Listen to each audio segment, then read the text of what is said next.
إن كنتم تحبون الله فاتبعوني يحببكم الله ويغفر لكم ذنوبكم الله غفور رحيم. وقال تعالى في شان حبيبه ومحبوبه مخبرا وآمرا: إن الله وملائكته يصلون على النبي يا أيها الذين آمنوا صلوا عليه وسلموا تسليما. اللهم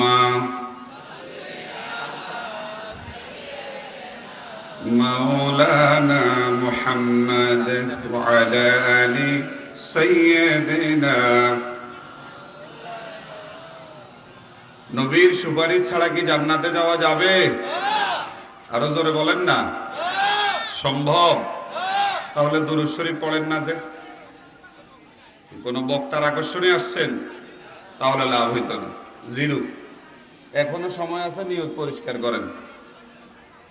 নবীর সুপারিশ ব্যতীত জান্নাতে যাওয়া সম্ভব না। সে নবীর সম্মানে দুরূদ শরীফ পড়া হচ্ছে, আপনারা কেউ গল্প করতেছেন, কেউ হেলান দিয়ে বসে আছেন, মনে হচ্ছে যে এটা রাজনৈতিক মঞ্চ হয়ে গেছে। না, নিয়ত পরিষ্কার করেন, মোহাব্বত দিয়ে পড়েন আল্লাহুম্মা মাওলানা মুহাম্মদ ওয়া আলা আলি সাইয়্যিদিনা। রজব শাবানে বরকত দাও, রমজান মাসে গুনাহ জরাও। রজব শাবানে বরকত দাও, রমজান মাসে গুনাহ জরাও। সপ্তাহে প্রতিদিন বরকত দাও, সপ্তাহে প্রতিদিন বরকত দাও। জুমার দিনে গুনাহ জরাও। আল্লাহুম্মা مولانا محمد وعلى آل سيدنا। রসূল আমার হৃদয় মাঝে ভুলতে পারি না, মন যে আমার চাহে যে যেতে সোনার মদিনা। আল্লাহুম্মা مولانا محمد وعلى آل سيدنا। اللهم صل على محمد وعلى آل محمد كما صليت على إبراهيم وعلى آل إبراهيم إنك حميد مجيد. اللهم بارك على محمد وعلى آل محمد كما باركت على إبراهيم وعلى آل إبراهيم إنك حميد مجيد. اللهم صل على محمد وعلى آل محمد كما صليت على إبراهيم وعلى آل إبراهيم إنك حميد مجيد. اللهم بارك على محمد وعلى آل محمد كما باركت على إبراهيم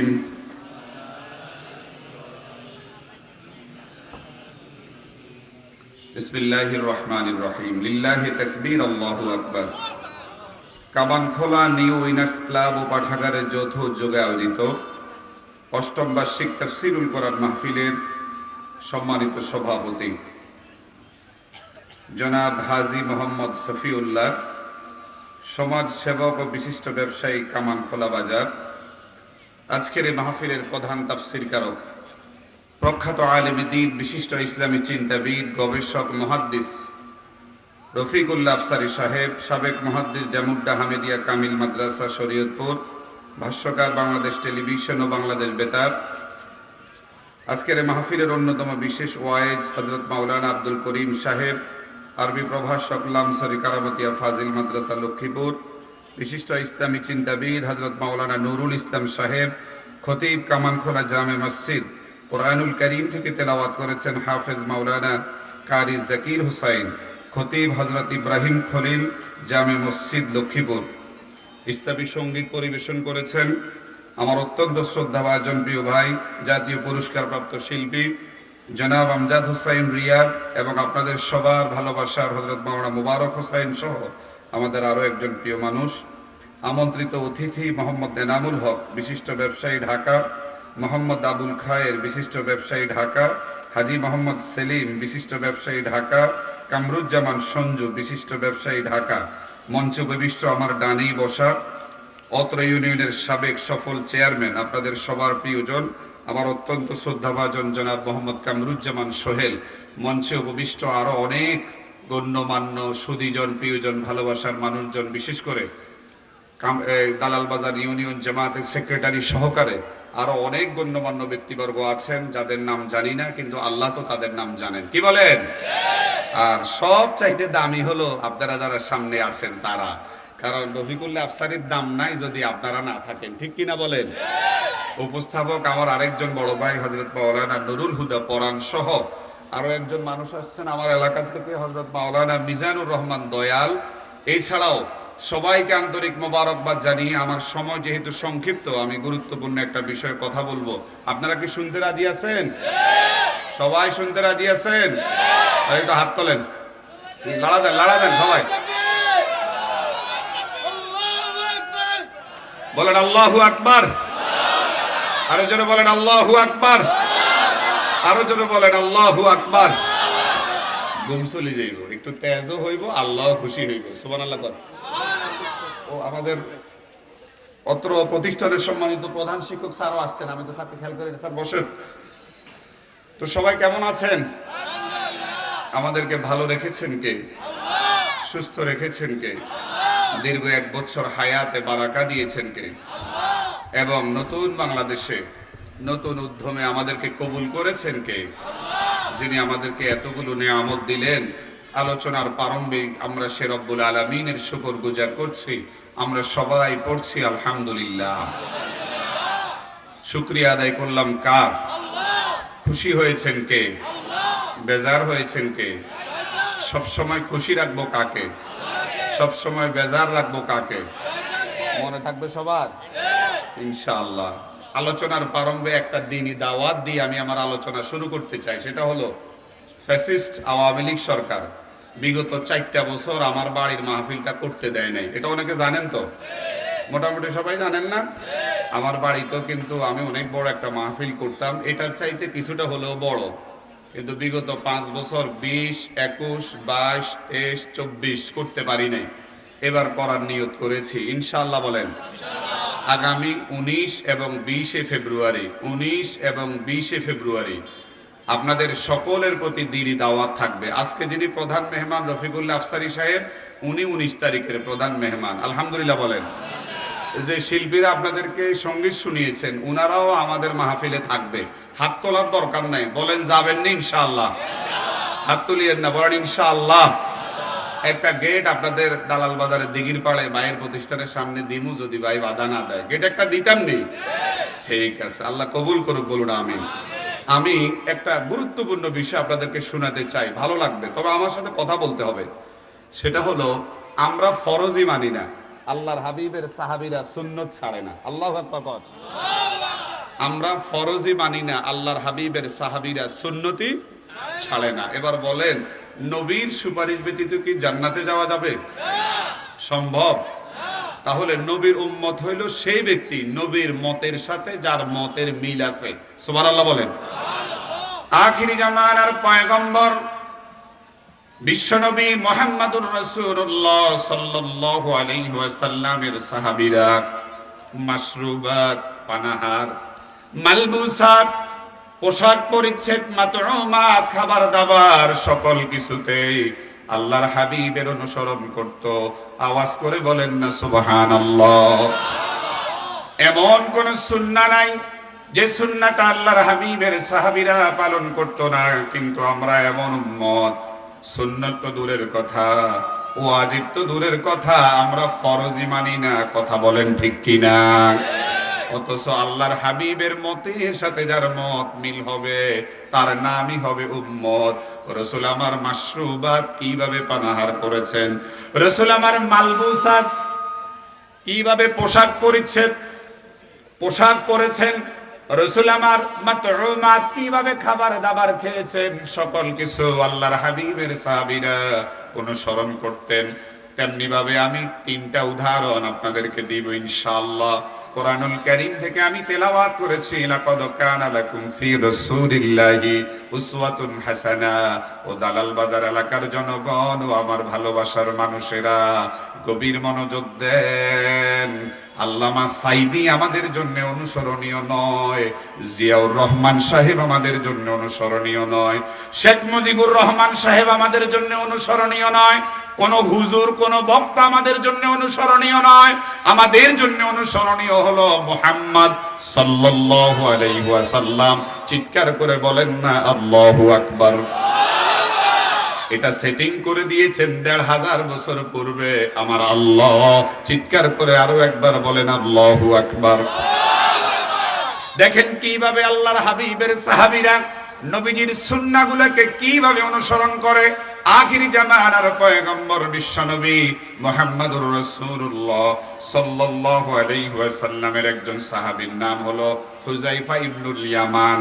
হযরত ওমর রাদিয়াল্লাহু তাআলা আনহুর জামানায় আখিরি জামানার পয়গম্বরের এই সাহাবীকে পারস্যের গভর্নর করে হযরত ওমর পাঠিয়েছেন। একটু মনোযোগ দেন। আমি জানি আপনাদের আমার কোনো কথাই এখন ভালো লাগবে না, আপনারা আসছেন আমাদের আফসারি হুজুরের আলোচনা শোনার জন্য। তবে আল্লাহর কসম করে বলি, তিনটা এমন উদাহরণ দিব, যদি একটু মনোযোগ দেন আপনাদের অনেক ভালো লাগবে, অনেক উপকার হবে।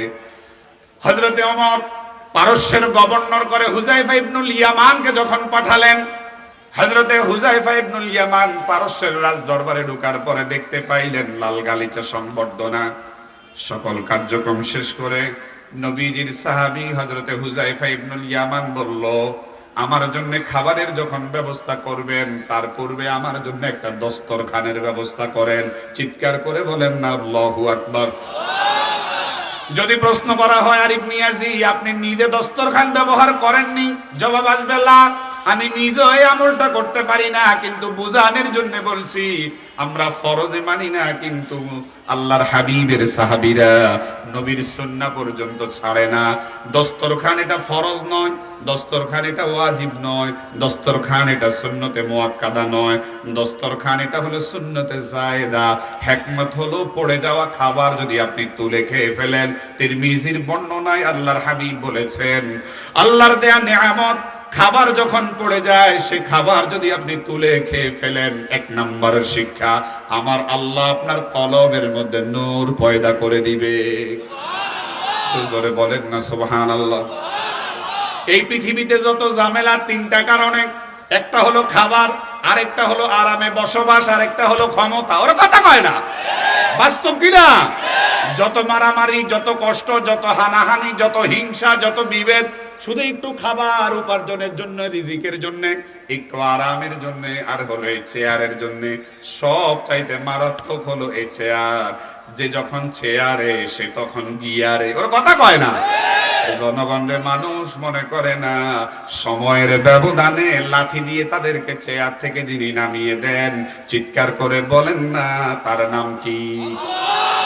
16 বছর পর্যন্ত আমরা মাজলুম ছিলাম, তারা মনে করেছে 45 সাল পর্যন্ত থাকবে। আমার আল্লাহ কয়, শোনো শোনো, ওমাকারু ওমাকারাল্লাহ আল্লাহু খায়রুল মাকিরিন। আল্লাহু আকবার কয় না? এ বান্দা, ও বান্দা, তুমি কল্পনাও করতে পারবা না, আসলেও কল্পনা করতে পারি নাই। আমার ভাই চেয়ারম্যান সাহেবও কল্পনাও করতে পারে নাই। আল্লাহর ধরা বড় ধরা, আল্লাহর ধরা। ওয়ায়ামুদ্দুহুম ফি তুগয়ানিহিম ইয়ামাহুন। আল্লাহ যখন ধরবে, পৃথিবীর কোন সুপারিশ কাজে আসবে? আসবে? আমরা সবাই মাজলুম ছিলাম। এই কারণে আমি আমাকে ওয়াজ করতেছি, আমি আপনাদেরকে বলছি না, আমাকে বলছি। আরিফ নিয়াজি 16 বছর মাজলুম ছিলা, 16 বছর পরে তুমি আরিফ নিয়াজি যদি জালেম হয়ে যাও, তোমার জন্যও জাহান্নাম অপেক্ষা করে। কথা বলেন ঠিক কিনা? আবার প্রিয় বন্ধুরা, রাসূলুল্লাহর সাহাবী বলল, আমার জন্য দস্তরখানের ব্যবস্থা করেন। তাহলে এটা ফরজও না, এটা ওয়াজিবও না, এটা সুন্নতে মুআক্কাদাও না। এটা হলো সুন্নতে জায়েদা। মূল হিকমত হলো পড়ে যাওয়া খাবার তুলে খাওয়া যায়। আখির জামানার পয়গম্বর বলেছে, আল্লাহর দেওয়া রিজিক যখন পড়ে যায়, সে খাবার যখন কেউ তুলে খেয়ে ফেলে, রব্বুল আলামিন তার কলবের মধ্যে নূর পয়দা করে দেয়। চিৎকার করে আরো একবার বলেন সুবহানাল্লাহ। নবীজির সাহাবী এইবার দস্তরখান দিল। দস্তরখান দেওয়ার পরে তিনি খাবার খেতে বসলেন। আমার প্রিয় বন্ধুরা, খুব মনোযোগ দিবেন। যত বড়ই হোক না কেন, বাবা হোক, মা হোক, ভাই হোক, বোন হোক, হুজুর হোক, খাবার খেতে গেলে কিছুটা খাবার পড়ে যাবে, এটাই স্বাভাবিক। রাসূলুল্লাহর সাহাবী খাবার খেতে বসলেন, এরপরে ওনার হাত থেকে কিছুটা খাবার পড়ে গিয়েছে। কিছুটা খাবার যখন পড়ে গেল, আল্লাহর হাবিবের সাহাবী খাবারগুলো তুলে যখন খেয়ে ফেললেন, ফাসাকাতাত মিন ইয়াদিহি লুকমা ফাআখাযাহা সুম্মা কালাহা। আওয়াজ করে বলেন না আল্লাহু আকবার। ফাসাকাতাত মিন ইয়াদিহি লুকমা, এক লোকমা খাবার, কিছুটা খাবার তার হাত থেকে পড়ে গেল। ফাআখাযাহা সুম্মা কালাহা, এরপরে তিনি সেটাকে তুলে ধুয়ে মুছে খেয়ে ফেললেন। এটা দেখার পরে ইহুদি, নাসারা, মাজুসি যারা, তার ডানে বামে সামনে পিছনে যারা অবস্থান করতেছে, পারস্যের রাজ দরবারের যারা কর্মচারী, তারা বিষয়টাকে ভালোভাবে নেয় নাই, যেমনি ভাবে আপনারাও ভালোভাবে নেন না। মাহফিলের সময় অনেক বড় লোকের সাথে আমরা খাবার খেতে বসি, আমার কলিজাটা ফেটে যায়। কতগুলো খাবার তারা নষ্ট করে, কত খাবার তারা নষ্ট করে, অথচ এই রিজিকটা আল্লাহর দেয়া নিয়ামত। এই যে আপনারা খাবারগুলো নষ্ট করেন, আপনাদের কি একটু বুকটা কাঁপে না? আপনাদের কি একটু ভয় করে না যে ডানে বামে হাজারো মানুষ, হাজারো মানুষ, হাজারো মানুষ খাবার খেতে পারে না, আর খাবারগুলো এমন ভাবে নষ্ট করে? ভাইয়া গো, আমার কাছে মনে হয় খাবার নষ্ট করাটাও তাদের কাছে একটা গৌরব মনে হয়। ওর কথা কয় না, আমি হুজুরের সাথে খাইতে বসছি, আমি একটা কিছু, হুজুরে না সব খাইবো, আমি কি খামুনি? ওর কথা কয় না, বাস্তব কিনা? এই যে খাবারগুলো নষ্ট করে, আল্লাহর হাবিবের সাহাবী ফাসাকাতাত মিন ইয়াদিহি লুকমা ফাআখাযাহা সুম্মা কালাহা, খাবারগুলো যখন তুলে খেয়ে ফেললেন, এইটা ওই যে যারা নিজের অনেক বড় মনে করে, যে সব শুধু ওই মিয়াই বুঝে, যে মিয়া খাবারটা চেটে খেয়ে ফেললো সে বুঝে না, এটা তারা ভালোভাবে নেয় নাই। আল্লাহর হাবিবের সাহাবী যখন একটু রেস্ট নিতে গেলেন, মনোযোগ আসেনি না? সব মনোযোগ পড়ালে রাই দিছেন, মনোযোগ আসেনি? এইবার মুসলমান দুই তিনজনকে বলতেছে, তোমাদের গভর্নরের সব কিছু ভালো লেগেছে, তবে একটা জিনিস ভালো লাগে নাই। রাজ দরবারে বুঝি খাবারের অভাব পড়ছে, এটা হলো অপমানজনক কথা, ক্রিটিসাইজ করে কথা। এই কারণে আল্লাহর কসম করে বলি, আমার জীবনের একটা কথা বলি, আমি এই কারণে বড় লোকদের সামনে খাইতেও চাই না, বড় লোকদের কাছে আমি তেমন একটা যাইও না, আল্লাহর কসম করে বললাম। কারণ আমার শরম করে, সে তো কুকুরের মতো খায়, আর আমি তো সব চেটে খাই। আমার দৃষ্টিতে তারটা আমার কাছে ভালো লাগে না, আবার তার দৃষ্টিতে আমারটাও তার কাছে ভালো লাগে না। সে বের হয়ে বলবে, হুজুর এমন ভাবে চেটে পুটে খায় কেন? অথচ ব্যাক কোলে জানে না এটা যে আমার রাসূলের সুন্নাহ। চিৎকার করে বলেন না সুবহানাল্লাহ।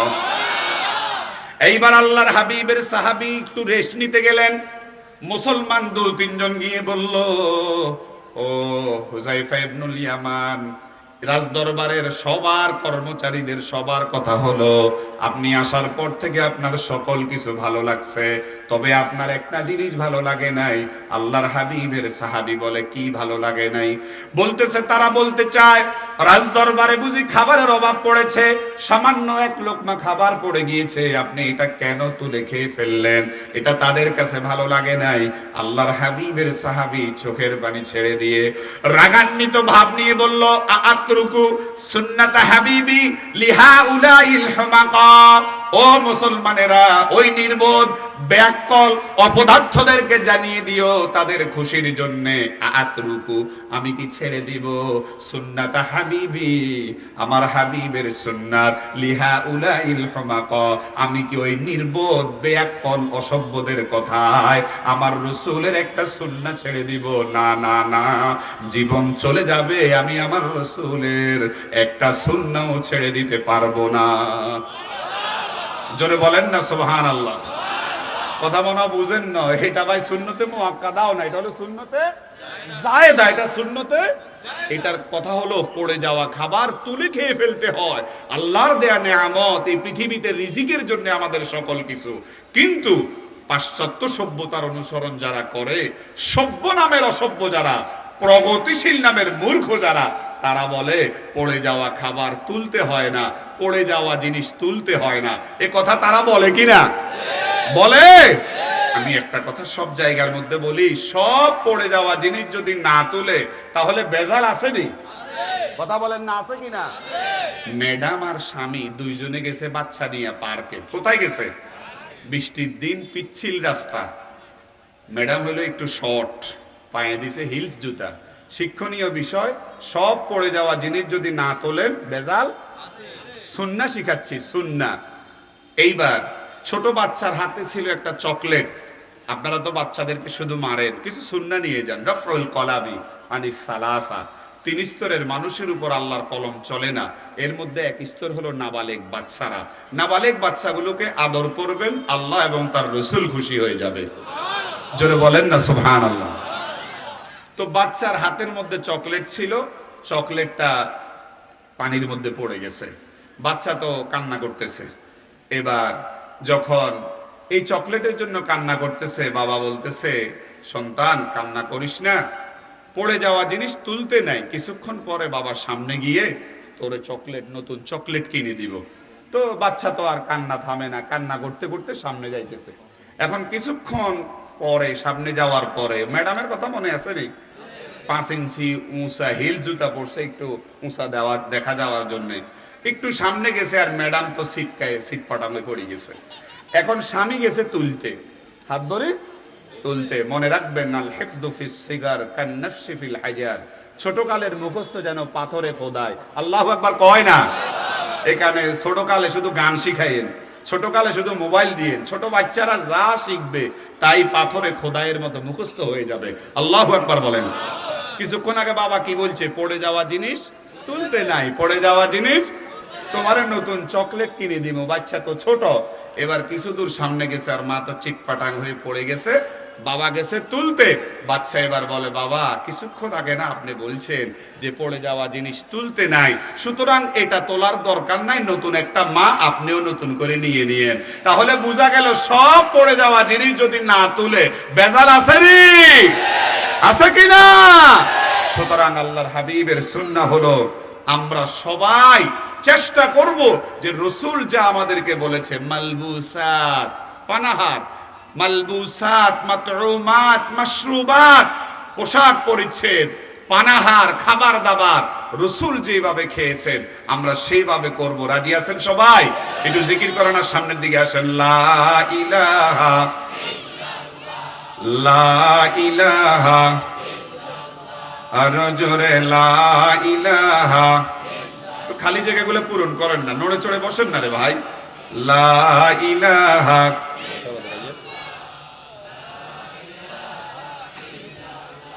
লা ইলাহা, আর জোরে লা ইলাহা, মোহাব্বতে লা ইলাহা, আওয়াজ করে লা ইলাহা। এই কালিমা মানবে যারা, পড়বে না, পড়বে না। এ কালেমা হিন্দুও পারে, খ্রিস্টানও পারে, ইহুদিও পারে, নাসারাও পারে, মাজুসিও পারে। এই কালেমা পড়লেই হবে না, এই কালেমা মানতে হবে, এই কালেমা মানাতে হবে, এই কালেমার আন্দোলনে শরীক হওয়া লাগবে। কথা বলেন ঠিক কিনা? এই কালিমা মানবে যারা, কাজে লাগবে মরণ বেলা। এই কালিমা মানবে যারা, কাজে লাগবে মরণ বেলা। এই কালিমার রৌশনীতে কবর হবে উজালা। জোরে লা ইলাহা, আর জোরে লা ইলাহা, মোহাব্বতে লা ইলাহা, আওয়াজ করে লা ইলাহা। ভাইয়া নামাজ রোজা ছাইরো না, বাবা মার খেদমত ভইল না, ভাইয়া নামাজ রোজা ছাইর না, বাবা মার খেদমত ভইল না, নবীর সুন্নাত ছাইর না ভাই, নবীর সুন্নাত ছাইর না ভাই, গুনাহের কাজ আর কইর না জোরে লা ইলাহা লা ইলাহা লা ইলাহা লা ইলাহা ইল্লাল্লাহু মুহাম্মাদুর রাসূলুল্লাহ সাল্লাল্লাহু আলাইহি ওয়াসাল্লাম। তাহলে আমরা ফরজে মানি না, আল্লাহর হাবিবের সাহাবীরা সুন্নতি ছাড়ে না। এবার আরো একটা হৃদয় বিদারক ঘটনা আপনাদেরকে শোনাই। আল্লাহর হাবিবের সাহাবী, তার নাম হলো হযরত সাদ সালামি। কালো একজন সাহাবী, শরীরের মধ্যে বসন্তের দাগ, কালো একজন সাহাবী, বসন্তের দাগওয়ালা একজন সাহাবী আল্লাহর হাবিবের নিকটে গিয়ে বলল, ইয়া রাসূলুল্লাহ, ইয়া হাবিবাল্লাহ, ওগো দ্বীনের নবী গো, ওগো দয়ার নবী গো, ওগো মায়ার নবী গো, আমি কি জান্নাতে যেতে পারবো না? রাসূল বলল, সাদ সালামি, তুমি জান্নাতে যেতে পারবা কি পারবা না সেটা হলো পরের কথা। আমি একটু তোমার কাছে জানতে চাই, তুমি কি আমার রক্ত ঝরা কালেমাটা গ্রহণ করেছো নাকি? চিৎকার করে আওয়াজ করে বলেন আল্লাহু আকবার। ফলাও কর্মাওয়ালা কালেমা। কি কালেমা? রক্ত ঝরা। কথা কয় না, কি কালেমা? আমি বুঝি তো, এটা এখন যতই বলি ওই পরেরটা শুনবো। মিয়া মনোযোগ দেন, কি কালেমা? জোরে বলেন, কি কালেমা? আল্লাহর হাবিব বলল, সাদ সালামি, তুমি জান্নাতে যেতে পারবা কি পারবা না সেটা হলো পরের কথা।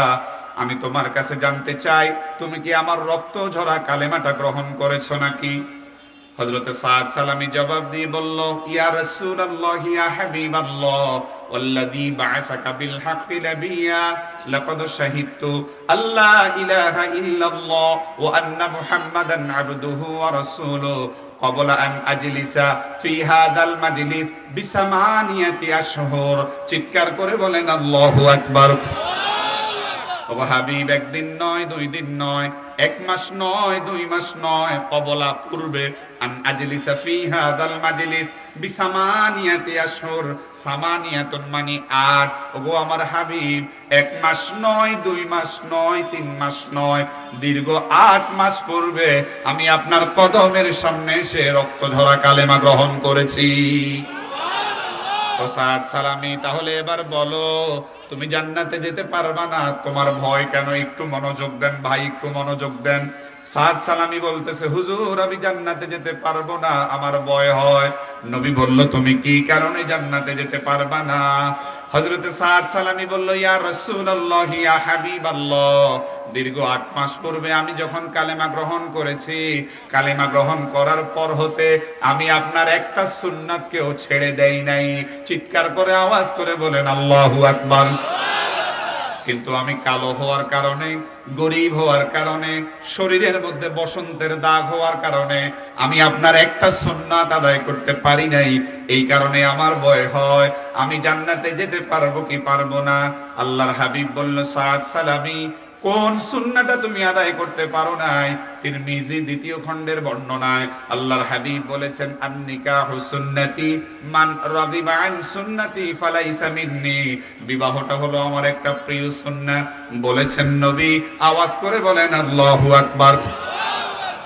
হযরতে সাদ সালামি বলল, হুজুর, কালেমা গ্রহণ করার পরে এমন কোন সুন্নাহ নাই যে সুন্নাহ আমি আদায় করি নাই, পালন করি নাই। তবে আমি একটা সুন্নাত আদায় করতে পারি নাই, সেটা হলো বিবাহের সুন্নাহ। আমি কালো হওয়ার কারণে, আমার শরীরের মধ্যে বসন্তের দাগ হওয়ার কারণে, আমি গরিব হওয়ার কারণে মদিনা মুনাওয়ারার বিভিন্ন পরিবারের কাছে আমি বিয়ের প্রস্তাব দিয়েছি, কিন্তু কেউ আমার কাছে মেয়ে বিবাহ দিতে চায় না। ওগো আমার হাবিব, এই কারণে আমার ভয় হয়, একটা সুন্নত তো আমি আদায় করতে পারি নাই। এই একটা সুন্নত আদায় না করার কারণে না জানি আমাকে জাহান্নামে চলে যেতে হয়। চিৎকার করে বলেন আল্লাহু আকবার। আমরা ফরজে মানি না, আল্লাহর হাবিবের সাহাবীরা সুন্নাত ছাড়ে না। আখিরি জামানার পয়গম্বর বলল, সাদ সালামি, কি বলো, দীর্ঘ 8 মাসের ভিতরে তুমি আমার একটা সুন্নাও ছাড়ো নাই। বলল হুজুর না না না, ওয়াল্লাযী বা'আসাকা বিল হাক্কি নাবিয়্যা লাকাদ শাহিদতু আল্লা ইলাহা ইল্লাল্লাহ ওয়া আন্না মুহাম্মাদান আবদুহু ওয়া রাসূলুহু ক্বাবলা আন আজলিসা ফি হাযাল মাজলিস বিসামানিয়াতি আশহুর। আপনার কদমে এসে দীর্ঘ 8 মাস পূর্বে আমি যখন কালেমা গ্রহণ করেছি, এরপর হতে আমি আপনার একটা সুন্নাহকেও বাদ দেই নাই, শুধুমাত্র বিবাহটা করতে পারি নাই। এই কারণে আমার ভয় হয় আমি জান্নাতে যেতে পারবো কিনা। আখিরি জামানার পয়গম্বর বলে, ও সাদ সালামি, তুমি কি আমার একজন সাহাবী, তার নাম আমর ইবনুল ওয়াহাব আল কারশি, তুমি কি তাকে চিনো নাকি? সে জবাব দিয়ে বলল, হুজুর আমি তো তাকে চিনি। রাসূল বলল, শোনো, তুমি তার কাছে চলে যাও। এবার একটু শুনেন, রাসূল তার যার কাছে পাঠাচ্ছে সে হলো সাইয়্যিদু বানি সাকিব, মদিনা মুনাওয়ারার বড় একটা গোত্রের প্রধান এবং বড় লোক একজন মানুষ। আওয়াজ করে বলেন আল্লাহু আকবার। আখিরি জামানার পয়গম্বর বলল, ও সাদ সালামি, তুমি তার কাছে চলে যাবা। তার নাম হলো আমর ইবনুল ওয়াহাব আল কারশি, সাইয়্যিদু বানি সাকিব, মদিনা মুনাওয়ারার একজন ধনাঢ্য ব্যক্তি, একজন বড় ব্যবসায়ী, বড় লোক, একটা গোত্র প্রধান। তুমি তার কাছে চলে যাবা, তার কাছে গিয়া আমার কথাটা বলবা। তবে শোনো ও সাদ সালামি, সে যেহেতু বড় লোক মানুষ, তুমি যখন তার দরজার কাছে যাবা, একটু সুন্নাহগুলো শুনে নেন। ফাকরাইল বাবা কোরআন রাকিক, তুমি তার দরজাটা আস্তে করে ধাক্কা দিবা, কারণ সে বড় লোক মানুষ, ওই সময় সে আরামপ্রিয় অবস্থায়ও থাকতে পারে। এই কারণে তুমি যখন তার দরজার কাছে যাবা, ফাকরাইল বাবা কোরআন রাকিক, আস্তে করে তার দরজাটা ধাক্কা দিবা। এটাও আমার রাসূলের একটা সুন্নাহ।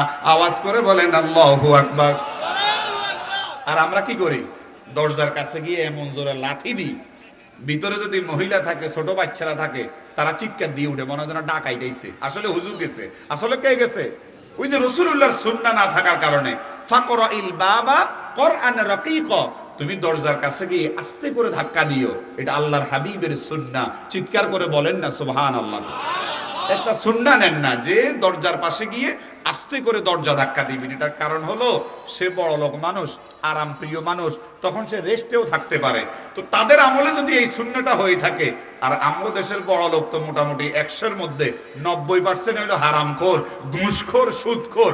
আপনি যদি এমন জোরে দরজা ধাক্কা দেন, হেতে তো হার্ট অ্যাটাক করে মরিও যাইতে পারে। কথা কন না, বাস্তব কিনা? তাহলে রাসূলুল্লাহর সুন্নাহ হলো, কারো বাড়িতে গেলে ফাকরাইল বাবা কোরআন রাকিক, আস্তে করে দরজাটা ধাক্কা দিবেন, তার যেন কষ্ট না হয়, মহিলাদের যেন কষ্ট না হয়, ছোট বাচ্চাদের যেন কষ্ট না হয়। রাজি আছেন সবাই?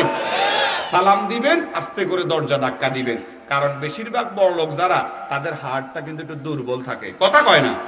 যারা খেতে খামারে কাজ করে, যিনি রিক্সা চালায়, যিনি নিয়মিত মাটি কাটে, উনার সাথে আমরা যারা শুধু আরামে খাই, আমরা যারা ফার্মের মুরগার মতো, যেমন হুজুর, চেয়ারম্যান সাহেব, আমরা একটু ফার্মের মুরগার মতো শুধু আরামে খাই, আমরা 5 জনে মিলিয়েও একজন যে খেতে কাজ করে হের লগে পাইতাম না। বাস্তব নেই, কারণ তার হার্ট শক্ত। আল্লাহু আকবার কয় না? আর আমাদেরটা কি? দুর্বল। আমাদেরটা কি? আমরা একটু ফার্মের মুরগার মতো। আর বড় লোক যেমন হারাম কর, সেগুন একটা তো আরো দুর্বল। হুজুরের কাছে আসি, বলে হুজুর সামনে বৃষ্টির দিন। সামনে কি দিন? বৃষ্টির দিন। আমার তো ফার্মের মুরগার ব্যবসা, একটু দোয়া করিয়েন। তো হুজুর কয়, কি রে ভাই, বৃষ্টির দিনে ফার্মের মুরগার ব্যবসার লাগে কি দোয়া করিয়াম? হুজুর রাগ করিয়েন না, বৃষ্টিটা বড় কথা ন, ঠাডা অজ্ঞা হলে মুরগা হাজরা কাইতেই যায়। ওরা কথা কন না, বাস্তব কিনা? তাহলে বড় লোক যেমন সুদখোর, ঘুষখোর, এগুনের তো হার্ট হইল ফার্মের মুরগার মতো। আপনি এমন জোরে দরজা ধাক্কা দিলেন, হেমিয়া তো হার্ট অ্যাটাক করে মরিও যাইতে পারে। এই কারণে রাসূলুল্লাহর সুন্নাহ হলো, ও সাদ সালামি, তুমি যখন আমর ইবনুল ওয়াহাব আল কারশির বাড়িতে যাবা, ফাকরাইল বাবা কোরআন রাকিক, আস্তে করে তার দরজাটা ধাক্কা দিবা। আওয়াজ করে বলেন না আল্লাহু আকবার। তাহলে একটা সুন্নাহ নিলাম, কারো বাড়িতে গেলে সালাম দিব, দরজাটা আস্তে করে ধাক্কা দিব। রাজি আছেন ভাই? সবাই রাজি আছেন? এইবার হযরতে সাদ সালামি সেখানে যাওয়ার পরে যখন মেয়ের বাবা, মনোযোগ আছে নি, যে হুজুর সব সুন্নাত মেনেছি কিন্তু একটা সুন্নত তো আমি মানতে পারি নাই, আমার তো ভয় হয় আমি জান্নাতে যেতে পারবো কি পারবো না। রাসূল বলেছে তুমি সেখানে গিয়ে বলবা জাওয়াজানি রাসূলুল্লাহি সাল্লাল্লাহু আলাইহি ওয়াসাল্লাম ফাতাতাকুম। কথা বুঝার আগে চিৎকার করে বলেন আল্লাহু আকবার। দেখা নাই, সাক্ষাৎ নাই, ছেলে মেয়ে দেখে নাই, মেয়ে ছেলে দেখে নাই, মেয়ের বাবা ছেলে দেখে নাই, কিন্তু রাসূল বলছে যাও, আমি সাদ সালামি, ও সাদ সালামি তুমি যাও, আমি আমর ইবনে ওয়াহাব আল কারশির মেয়ের সাথে তোমার বিবাহের ব্যবস্থা করে দিলাম। পিছনের মানুষ বলেন আরে ভাই সুবহানাল্লাহ জোরে কোন। এইবার শ্বশুর হইল বানি সাকিব, একটা গোত্র প্রধান বড় লোক, আর যে মিয়ারে জামাই হিসেবে পাঠাইছে কালো, 8 মাস কেউ মেয়ে বিয়ে দেয় নাই, শরীরে বসন্তের দাগ। দরজা খোলার পরে মেয়ের বাবা যখন দরজা খুলেছে, আমর ইবনে ওয়াহাব আল কারশি দরজা খোলার পরে সে বলতেছে জাওয়াজানি রাসূলুল্লাহি সাল্লাল্লাহু আলাইহি ওয়াসাল্লাম ফাতাতাকুম, আমাকে রাসূল আপনার মেয়ের জামাতা বানিয়ে পাঠিয়েছে। রাগ উঠার কথা নেই ভাই, রাগ উঠার কথা নেই। এরে ভাই আমারও তো একটা মেয়ে আছে মাত্র 21 মাস বয়স, রাগ উঠার কথা। এখন উনিও কিন্তু সাহাবী, তিনি একবার পুরুষের বরের পায়ের দিকে তাকায়, একবার মাথার দিকে তাকায়, আবার মেয়ের কথা চিন্তা করে, হে রে রাসূল আমার মেয়ের জন্য কি পাঠাইলো, আমি মদিনা মুনাওয়ারার একজন ধনাঢ্য ব্যক্তি, একজন গোত্র প্রধান, আর আমার মেয়ে হলো মদিনার সুন্দরী মহিলাদের মধ্যে অন্যতম একজন। চিৎকার করে বলেন আল্লাহু আকবার। সুন্নাহ শিক্ষা দিচ্ছি। এইবার সে সাদ সালামের পায়ের দিকে একবার তাকায়, মাথার দিকে একবার তাকায়, মেয়ের কথা কল্পনা করে, হুজুর কি পাঠাইলো, এটা তো 19-20 না, 18-20 না, 15-20 না, 10-20 না, 5-20 না, এটা তো 2 আর 20, 2 আর, এবার কথা বুঝে না মনে হয়, 2 আর, এটা তো কোনো মতে মিলে না, কোনো মতে মিলে না। ফারাদ্দুহু রাদ্দান কাবিহা, ফারাদ্দুহু রাদ্দান কাবিহা, একবারে গলা ধাক্কা দিয়ে বরকে বের করে দিয়েছে। চিৎকার করে বলেন নাউজুবিল্লাহ। কি করছে ভাই? গলা ধাক্কা দিয়ে বরকে বের করে দিয়েছে। এইবার শুনেন, পর্দানিসীন মেয়ে যারা, তারা তাদের যখন বিয়ের কোনো প্রস্তাব আসে, সমবয়সী চাচি খালা বান্ধবীদেরকে কিন্তু বলে যে একটু খবর রাখিয়েন, প্রস্তাবটা তো আমার ব্যাপারে আসছে, বলেনি ভাই? আর যেগুন বেহায়া পর্দা করে না, এগুন তো সামনেই চলে যায়, আগে মোবাইলে এগুনের রেডি থাকে, ঠিক কিনা বলেন? ঠিক তেমনি ভাবে আমর ইবনে ওয়াহাব আল কারশির মেয়ে ঘরের কোণা থেকে যখন তার কথাগুলো শুনতেছে যে তার জন্য বর পাঠিয়েছে সাইয়্যিদুল মুরসালিন, খাতামুন নবিয়্যিন, নবিয়ুল আম্বিয়া, মুহাম্মাদুর রাসূলুল্লাহ সাল্লাল্লাহু আলাইহি ওয়াসাল্লাম, সুতরাং বর যদিও কালো হয়, এই বরকে ফিরিয়ে দেওয়ার কোনো সুযোগ, বলেন আল্লাহু আকবার। আখিরি জামানার পয়গম্বর বিশ্বনবী সাদ সালামীকে যখন বলল ফাকরাইল বাবা কোরআন রকিক, আস্তে করে দরজা ধাক্কা দিয়ে তুমি তার কাছে গিয়ে বলবা আল্লাহর হাবিব আপনার মেয়ের জামাতা বানিয়ে আমাকে পাঠিয়েছে, জাওয়াজানি রাসূলুল্লাহ সাল্লাল্লাহু আলাইহি ওয়াসাল্লাম ফাতাতাকুম। মেয়ের বাবা চিন্তা করলো হুজুর কারে পাঠাইলো, এটা তো কোনো মতেই মিলে না, একবার পায়ের দিকে তাকায়, একবার মাথার দিকে তাকায়, একবার মেয়ের কথা চিন্তা করে, কিন্তু মেয়ে তো পর্দানিসীন, মেয়ে পর্দার আড়াল থেকে যখন শুনতে পাইল বরটা পাঠিয়েছেন নবীজি, মেয়ের বাবা ফারাদ্দুহু রাদ্দান কাবিহা, গলা ধাক্কা দিয়ে যখন বরকে বের করে দিল, আল্লাহর হাবিবের পাঠানো বর চোখের পানি ফেলতে ফেলতে রাসূলুল্লাহর দরবারে চলে আসলো। একটু জিকির করেন লা ইলাহা ইল্লাল্লাহ, লা ইলাহা, একটু সামনে আসেন, জিকির করেন আর সামনে আসেন, এখন বারবার যদি বলা লাগে একটু সামনে আসেন। লা ইলাহা, লা ইলাহা, লা ইলাহা, লা ইলাহা, দিন থাকিতে নেকি করব সদা, কাজে লাগবে সন্ধ্যা বেলা, দিন থাকিতে নেকি করো সদা, কাজে লাগবে সন্ধ্যা বেলা, অন্ধকার কবরে তোমায় থাকতে হবে একলা জোরে লা ইলাহা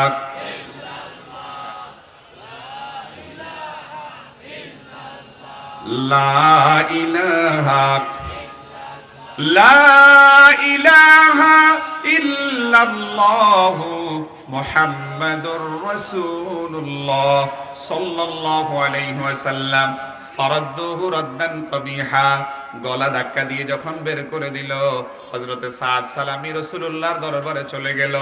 এইবার তিনি যখন দরজাটা লাগাবেন, এমন সময় মেয়ে চিৎকার করে বলতেছে, ইয়া আবাতা আন্নাজা, ইয়া আবাতা আন্নাজা, ইয়া আবাতা আন্নাজা, ইয়া আবাতা আন্নাজা। হে আমার পিতা, আপনি জান্নাতকে হারাম করে জাহান্নামকে ক্রয় করেছেন, দরজা লাগাবেন না, দরজা লাগাবেন না, দরজা লাগাবেন না। আপনি রাসূলুল্লাহর পাঠানো বরের সাথে যে আচরণ করেছেন, আমি ঘর থেকে কান পেতে শুনেছি। আপনি তো রাসূলুল্লাহর পাঠানো বরকে বের করে দিয়ে জান্নাতকে হারাম করে আপনি আপনার জাহান্নামকে ক্রয় করেছেন। শুনেন, বিবাহ বসবো আমি, সুতরাং মতামত হবে আমার, আপনার মতামতে আমার বিবাহ হবে না। এটা রাসূলুল্লাহর শিক্ষা নয়। হতে পারে বরটা কালো, হতে পারে বসন্তের দাগ, হতে পারে গরিব ও আমার বাবা। ইয়া আবাতা আন-নাজাত, ইয়া আবাতা আন-নাজাত, ইয়া আবাতা আন-নাজাত। হে আমার পিতা, আপনি জান্নাতকে হারাম করেছেন, জাহান্নামকে ক্রয় করে নিয়েছেন। শুনেন, আমি আপনার মেয়ে রাসূলুল্লাহর পাঠানো বরকে না দেখে না দেখে না দেখে স্বামী হিসেবে গ্রহণ করে নিলাম। আরো জোরে বলেন না সুবহানাল্লাহ। কয় মাস বিয়ে করতে পারে না, এ কথা কয় না, কয় মাস। রাসূল এখন পাঠাইছে কোথায়? সাইয়্যিদু বানি সাকিব, একটা গোত্র প্রধান ধনাঢ্য ব্যক্তির কাছে। মেয়ের বাবা দৌড়ায় আল্লাহর হাবিবের দরবারে চলে গেছে। মনোযোগ আসেনি রে ভাই?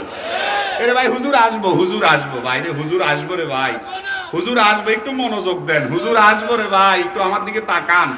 এবার রাসূলুল্লাহর দরবারে চলে গেল, গিয়ে দেখে পিছনে বসে রয়েছে। গরিব মানুষ তো, গরিব তো দাম নাই, তবে জান্নাতে দেখা হবে ইনশাআল্লাহ। বলেন, আমরা যারা গরিব, আমরা যারা মধ্যবিত্ত, আমগো যাবে হ্যাডম নাই, আমগো যাগো নামে শুধু মিথ্যা মামলা, দমক, মিথ্যা অপবাদ।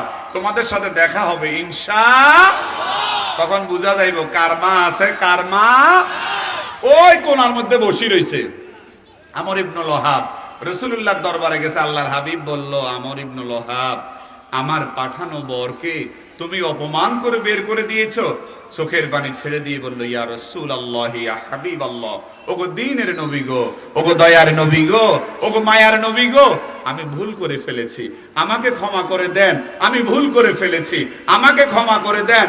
আমি মনে করেছি আমি মদিনা মুনাওয়ারার একজন ধনাঢ্য ব্যক্তি, আমার মেয়েও সুন্দরী রমণী, কিন্তু আমার মেয়ে পর্দার আড়াল থেকে আমার এবং তার সাথে কথাগুলো শুনে আপনার পাঠানো বরকে জামাতা হিসেবে গ্রহণ করে নিয়েছে। পিছনের মানুষরা বলেন না সুবহানাল্লাহ। রাসূল বলল, ও সাদ সালামি, এদিকে আসো, এদিকে আসো। আসছে, তুমি না 8 মাস যাবত বিয়ে করতে পারো না, চিন্তা করতেছো যে তুমি জান্নাতে যেতে পারবা কি পারবা না, তোমার জন্য বিবাহের ব্যবস্থা হয়েছে। তবে বলেন, তবে একটা জিনিস লাগবো, সেটার নাম মহরনা। সেটার নাম, এখন কি আর মহরনা আছে নাই? এই জায়গার মধ্যে এখন একটু কড়া কথা বলি, এই জায়গার মধ্যে 90% মানুষ মহরণার কারণে আল্লাহর আদালতে আটকা পড়ে যাবে। মানলেও ঠিক, না মানলেও ঠিক। কথা বলেন ঠিক কি না? বাবা বলেন, দাদা বলেন, নানা বলেন, মোল্লা বলেন, মৌলবী বলেন, হুজুর বলেন। তবে ভাই এই দিকটা একটু আগে আছি, সেটা হলো এই ডরটা যখন মনে ঢুকি গেছে, বউর নিয়ে উমরা করা এনেছি আলহামদুলিল্লাহ। কোন ওরে মহরণাতে কত ভয়ঙ্কর, হোলাহাইন আমনে তেরুগা বেগুন হারাম হয়ে যাইব হাসরের ময়দানে। নানি ওনে না কয় মাফ করে দিছে, মন থেকে তো করে না, কারণ আপনি এটা তার হক, এটা লাজেম মিলকুল বুদা।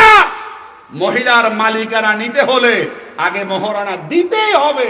এই বিষয়ে আলেম ওলামারা বলে না, এটা মহিলার প্রাপ্য, এটা হক, এটা লাজেম। এটা যারা দেন নাই, এখনো সময় আছে, হয় পায়ে ধরে মাপসাইয়া অথবা কিছুটা দি হলো ম্যানেজ করে নিবেন, না হয় আপনি যত বড় হুজুরে হন না কেন, হাসরের ময়দানে জিনাকারের তালিকাতে আপনার নাম উঠে যাবে। চিৎকার করে বলেন নাউজুবিল্লাহ। তাহলে এখন আর মোহরানা নাই, এখন ঢুকে গেছে যৌতুক। কি ঢুকছে? সবাই বলেন না, গুড়াই খায়, গুড়াই খায়। হুজুরের পরিবারও গুড়াই খায়। যৌতুকটা কতটা ভয়ঙ্কর! কোরবানির ঈদের সময় উত্তরবঙ্গের মানুষ এসে আমাদের দালাল বাজার এলাকাতে গরু ব্যবসা করে বিক্রি করে যাওয়ার সময় পথে ডাকাতরা ছুরি ঢাকাইয়া তাদের কাছ থেকে টাকাগুলো আদায় করে নিলে যতটুকু কষ্ট লাগে, মেয়েকে পুঁজি করে মেয়ের বাবা মার কাছ থেকে সুকৌশলে যৌতুক আদায় করলেও মেয়ের বাবার ততটুকুই কষ্ট লাগে। কথা বলেন ঠিক কিনা? আমাদের সমাজে মোহর দূর হয়ে গিয়েছে, অথচ মিলকুল বুদা মহিলার মালিকারা নিতে হলে আগে আপনাকে মোহর দিতে হবে। কীর্তেন সামনের কাতারে খাড়ান, কীর্তেন আপনি মসজিদের সভাপতি, কীর্তেন আপনি মাদ্রাসার সভাপতি, এগুলা ডরে আমাদের বলাও হয় না। 16 বছর বলি নাই, এখন তো বলার সুযোগ আইছে। কথা বলেন ঠিক কিনা? এই মহিলা আল্লাহর আদালতে হে করে, আবার মেয়ের বাবাকেও দোষ আছে। 10 লাখ, 20 লাখ, 8 লাখ, 5 লাখ, এটাও হারাম। কথা বলেন ঠিক কিনা? মোহরানা পুরুষের উপরে যে বাবা চাপিয়ে দিবে, যে বাবা চাপিয়ে দিবে সে আল্লাহর আদালতে আসামি হয়ে যাবে। কথা বলেন ঠিক কিনা? ছেলের যতটুকু সম্ভব ততটুকুই দিবে। এখন আপনি 10 লাখ দিছেন, ছেলে আল্লাহর নাম লই এসার পর থেকে রাতে 12টা পর্যন্ত বন্ধুগুলোর লগে আড্ডা দেন। এখন মেয়ে তো স্বাভাবিকভাবে ভাই ওই 12টা বাজে লাল শাড়ি পরছে, কথা মিলাই নিবেন। শুধু নামাজ পড়েই জান্নাতে যেতে পারবেন না, রোজা রেখেই জান্নাতে যেতে পারবেন না, হজ করেই জান্নাতে যেতে পারবেন না। মেয়ে লাল শাড়ি পরছে 12টা বাজে, কয়টা বাজে? এখন একটু ফ্রেশ হওয়া দরকার। বাবার বাড়ি কত দূর, অপরিচিত। এখন আমনে মেয়ের বাবা ডাকাইতরা বসি 10 লাখ টাকা কাবিন করে দিছেন। পোলা তো এখন বারে বারে হাঁটে। পোলা কি করে? বারে বারে হাঁটতে আসে। এখন মাইয়া কাউরে চিনেও না, হে এত কতুন ডিবটিয়া বারে বারে হাঁটে। এই যে একটা সমস্যা, পরে আসি কোনো রকম মেয়েও বুঝে যে একটু তাড়াতাড়ি আসো না, জামা কাপড় পাল্টাইতে হবে। 12টা বাজে লাল শাড়ি পরছি, কিছু খাই না, চোখে দি পানি, বাপ মা রাখি আসছি, থাক চিন্তা করিও না, তোমারে মাফ করে দিলাম। আসলে এটা মাফ নয়। কথা বলেন ঠিক কিনা? সুতরাং যুবকের উপরে মহারণা চাপিয়েও দেওয়া যাবে না। আর যুবক পায়ে ধরে বলি, মহারণার হক যদি তুমি আদায় না করো, আল্লাহর আদালত থেকে পার পাওয়ার কোনো সুযোগ। আর আপনারা যারা বুড়া হয়ে তো পার পাই গেছেন, রসুল বলছে জিনাকারের কাতারে দাঁড়াতে হবে। আর যারা 50 বছর সংসার করছেন, আজকে গিয়ে হলেও আমার দাদু এবং নানুর কাছ থেকে মাপ চাই নিবেন। এটা কিন্তু লিগেল কথা, হয়তো আপনাদের কাছে এগুলা বলা হয় না। রসুল বলছে, মনোযোগ আসেনি? সাত সালামি তোমার মহারণা 600 দিরহাম। আল্লাহু আকবার বল। আর আপনাদের দেশে এখন আর মহারণা নাই। যৌতুক কেমনে খায়? হুজুরেরটা বলি, হুজুরের বউ আর হুজুরের মা একসাথে কাজ করে। এবারে হুজুরের মা কয়, শুনছত নি কি ওই উত্তর বাড়ির হিজার হোর বাড়ির তন কত রাজ্যের মোল্লা টোল্লা দিছে, এমনি কয়? কয়নি ভাই? এটার অর্থ হলো তুই তোর মারে ক। এবার মেয়ে তরকারি তরকারি কাড়ি উড়ি দেয়। হুজুরের পরিবারের কথা বলছি, সবাই খায়, সবাই। আল্লাহর গজবড়ি দিব। কথা কন, আল্লাহর গজবড়ি দিব। কথা বলেন, বলেন আমরা যৌতুক দিব না। এটা কইতো না, ব্যাগ খায়, ব্যাগে খায় হুজুররা সহ, লাভ নাই। কিন্তু জান্নার কাতারে কাড়ান, বলেন যৌতুক দিব না ইনশাল্লাহ বলেন। আর অল্প মহারণাতে বিয়ে করে মহারণা আদায় করে দিব ইনশাল্লাহ বলেন। তো গুড়াই খাই। এবার মেয়ে উঠে যায়, কয় কি? কয় মা শুনছেন নি আমার শাশুড়ি তরকারি কুড়ি আর আমারে কয় উত্তর বাড়ির আরমানের শ্বশুর বাড়িতে বলে মোল্লা দিছে 2 বস্তা নাইল দিছে 50 গা। এটার অর্থ হলো আমনেও দেন। তারা হলো গরিব, সুদে কিস্তিতে টাকা নিয়ে এগুলা খাওয়ায়। এগুলা খাওয়ার চাইতে আর কি কইতাম? আর তাহলে কি এটা করবেন? আর করবেন? এবার রসুল বলল, সালামি তোমার মহারণা 600 দিরহাম। কত? সবাই বলেন কত? আল্লাহু আকবার কোন। চোখের পানি ছাড়ি দিয়ে গেছে, হুজুর কি কনে কথা? এটা ডরে তো 8 মাস বিয়ে করতে মারিল, কেউ মাইয়ে বিয়ে দেয় না, আমি কোথায় থেকে এটা দিব? রসুল বলছে ঠিক আছে, তোমাকে দিতে হবে না, আমি এটা ব্যবস্থা করে দিচ্ছি, তবে মোহর ছাড়া বিবাহের কোনো সুযোগ। আল্লাহু আকবার বলেন। ও সাদ সালামি তোমার মোহর হলো 600 দিরহাম। তুমি কি আমার মেয়ের জামাতা আলীকে চিনো? ইয়া রাসূলুল্লাহ, ইয়া হাবিবাল্লাহ, গো দ্বীনের নবী গো, আমি তো আলীকে চিনি। তুমি আলীর কাছে চলে যাও, গিয়া বলবা রাসূল আমারে আপনার কাছে পাঠিয়েছেন 200 দিরহামের জন্য। ফাআতাহু ওয়া যাদাহু, 200 দিয়া সে হক আদায় করবে, আর বাড়তি যেটা দিবে এটা দিয়ে তুমি বিবাহের জিনিসপত্র ক্রয় করবা। আওয়াজ করে বলেন আল্লাহু আকবার। 200 এবং কিছুটা বাড়তি হলো। আল্লাহর হাবিবের দরবারে এসে বলল, ইয়া রাসূলুল্লাহ, ইয়া হাবিবাল্লাহ, এখনো তো 400 দিরহাম বাকি। আল্লাহর হাবিব বলল, সাদ সালামি, তুমি কি আমার আরেক মেয়ের জামাতা ওসমান ইবনে আফফানকে চিনো? বলল, হ্যাঁ, আমি তো তারে চিনি। বলল, ওসমানের কাছে গিয়ে আমার কথা বলবা, 200 দিয়া হক আদায় করবে, ফরজ আদায় করবে, বাড়তি দিবে তোমার বিবাহের জিনিসপত্র ক্রয় করার জন্য। চলে গেল হযরতে ওসমান ইবনে আফফানের কাছে। সেখান থেকে 200 দিরহাম নিয়ে আসলো, মোট হলো 400 দিরহাম। এবার আল্লাহর হাবিবের কাছে এসে বলল, ইয়া রাসূলুল্লাহ, ইয়া হাবিবাল্লাহ, ওগো দ্বীনের নবী গো, এখনো তো 200 দিরহাম বাকি। আল্লাহর হাবিব বলল, তুমি কি আমার আরেকজন বড়লোক সাহাবী আব্দুর রহমান ইবনে আউফকে চিনো নাকি? জবাব দিয়ে বলল, ইয়া রাসূলুল্লাহ, ইয়া হাবিবাল্লাহ, আমি তো আব্দুর রহমান ইবনে আউফকে চিনি। বলল, তার কাছে চলে যাও, গিয়ে আমার কথা বলবা যে রাসূল আমাকে 200 দিরহাম দেওয়ার জন্য বলেছে, ফাআতাহু আযাদাহু, কিছুটা বাড়তি দিতে বলেছে, আমি বিবাহের জিনিসপত্র ক্রয় করব। প্রায় 600 দিরহাম। এর উপরের জিনিসগুলা, যে টাকাগুলো, সেগুলা নিয়ে আল্লাহর হাবিবের সাহাবী বাজারের দিকে রওনা দিবে। এই জায়গার মধ্যে আরেকটা সুন্নাত শিখেন, বিবাহের দিনে যে আমরা স্ত্রীর জন্য ক্রয় করি, অথবা স্ত্রীর জন্য যে আপনি সুন্দর সুন্দর জিনিসপত্র ক্রয় করেন, এইগুলো রাসূলুল্লাহর আরেকটা সুন্নাহ। চিৎকার করে বলেন না সুবহানাল্লাহ। করিরুল আইন, করির মানে ধাঁধানো, ধাঁধানো, চমৎকার। আইন মানে চোখ। রাসূল বলল, যাও, করিরুল আইন, চোখ ধাঁধানো জিনিসগুলো, আনকমন জিনিসগুলো তুমি তোমার স্ত্রীর জন্য ক্রয় করে নিয়ে আসো। ও আমার বন্ধুরা, গভীর মনোযোগ দেন। আল্লাহর হাবিবের সাহাবী এইবার রওনা দিয়েছে, বাজারের মধ্যে যাবে। কিন্তু এর ভিতরে হযরতে বেলাল চমৎকার ভাবে ডাকতেছে, আন্নাফির, আন্নাফির, আন্নাফির। চিৎকার করে বলেন আল্লাহু আকবার। মদিনা মুনাওয়ারাতে প্রতিদিন 5 বার হাইয়া আলাস সালাহ, হাইয়া আলাল ফালাহ নামাজের জন্য ডাকা হতো। আল্লাহর হাবিবের 10 বছরের মাদানী জিন্দেগিতে, 10 বছরের মাদানী জিন্দেগিতে হযরতে বেলাল প্রায় 87 বার, প্রায় 87 বার যুদ্ধের এলান দিয়েছেন, আন্নাফির, আন্নাফির বলে। আওয়াজ করে বলেন আল্লাহু আকবার।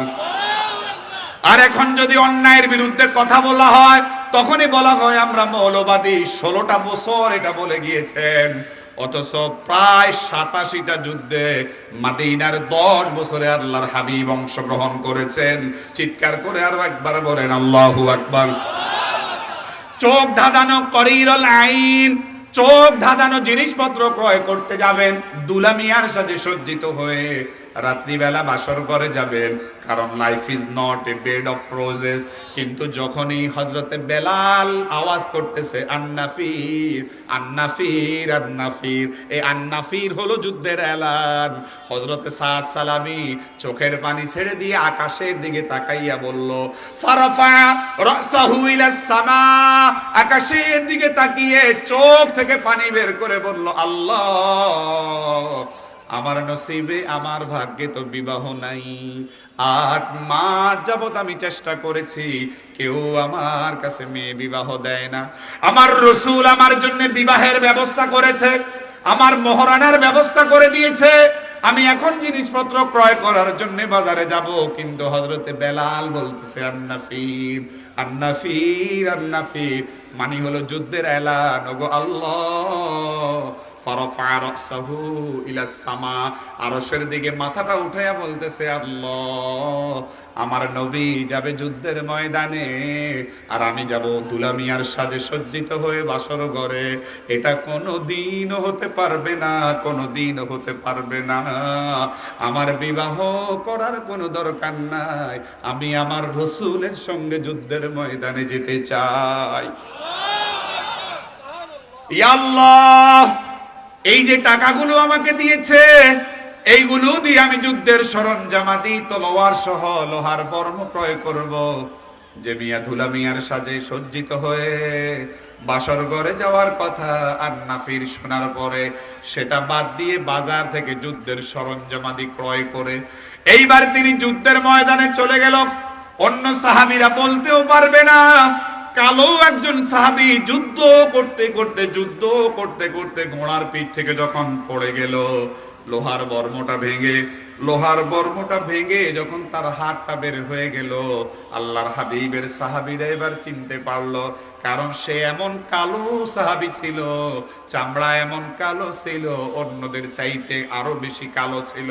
আল্লাহর হাবিবকে বলল, ইয়া রাসূলুল্লাহ, ইয়া হাবিবাল্লাহ, 8 মাস যাবত মদিনা মুনাওয়ারাতে ঘুরেছে বিয়ে করার জন্য, আপনার কাছে গিয়ে বলেছে, হুজুর আমি জান্নাতে যেতে পারবো কি পারবো না, একটু মনোযোগ দেন।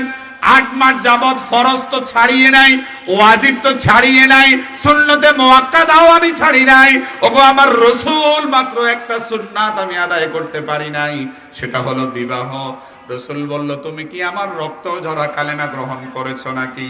এইবার সাদ সালামি বলল, ওয়াল্লাযী বাআসাকা বিল হাক্কি নাবিয়্যা লাকাদ শাহিদতু আল্লাহ ইলাহা ইল্লাল্লাহু ওয়া আন্না মুহাম্মাদান আবদুহু ওয়া রাসূলুহু ক্বাবলা আন নাজলিসা ফি হাযাল মাজলিস বিসামানিয়াতি আশহুর। ওগো আল্লাহর হাবিব, 1 মাস নয়, 2 মাস নয়, দীর্ঘ 8 মাস পূর্বে আমি আপনার রক্ত ঝরা কালেমা গ্রহণ করেছি। সেই মিয়া বিবাহ করতে যাবে, রাত্রেবেলা বাসর ঘর, কিন্তু বিবাহের কাজ না করে যুদ্ধের ময়দানে চলে গেল, লোহার বর্ম ভেঙে হাতটা যখন দেখা গেল, আল্লাহর হাবিব দৌড়ায় গিয়ে তার কোলের মধ্যে নিলেন, কপালের বালুগুলো মুছে দিলেন। এমত অবস্থায় সে দুনিয়ার জমিন থেকে শহীদ হয়ে চলে গেল। আল্লাহর হাবিব 3টা কাজ করলেন। রাসূলুল্লাহর চোখ থেকে অজর ধারায় মুক্তার মতো পানি বের হতে লাগলো। আল্লাহর হাবিবের একজন ছোট্ট সাহাবী আবু লুবাবা 3টা বিষয় দেখতে পাইলেন। চোখ থেকে মুক্তার মতো অজর ধারায় পানি বের হচ্ছে। 2 নাম্বার, আল্লাহর হাবিব মুস্কি হেসে দিলেন। 3 নাম্বার, আমার রাসূল চেহারা মোবারক ঘুরিয়ে দিলেন। আওয়াজ করে বলেন আল্লাহু আকবার। একটু জিকির করেন, লা ইলাহা লা ইলাহা লা ইলাহা লা ইলাহা